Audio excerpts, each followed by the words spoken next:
जो मुकदमा बनाया गया है वो ये है कि आपने इलेक्शन कमीशन की तौहीन की, जो बगावत है।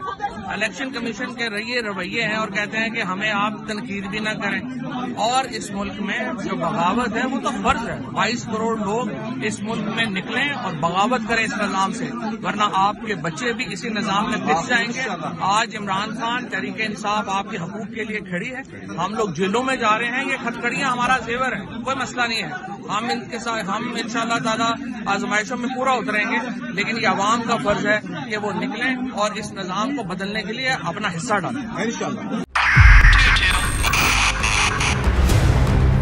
2022 बहुत सारे तोहफे भी देखे गया पाकिस्तान की आवाम को। पाकिस्तान की आवाम को एक तोहफा ये दिया कि आवाम को पता चल गया कि पाकिस्तान का मीडिया क्या है। साल 2022 में सबसे ज्यादा देखे जाने वाला चैनल बोल न्यूज रहा नंबर 1। हमने बहुत सारे शोज और ट्रांसमिशंस की, पूरा साल मुसलसल जदोजहद में निकल गया कि ये वोट ऑफ कॉन्फिडेंस के पीछे कौन लोग थे। तोड़े रेटिंग के सभी रिकॉर्ड। सोशल मीडिया पर भी सबसे ज्यादा तेजी से 2.4 बिलियन व्यूज का संगे मील अबूर किया।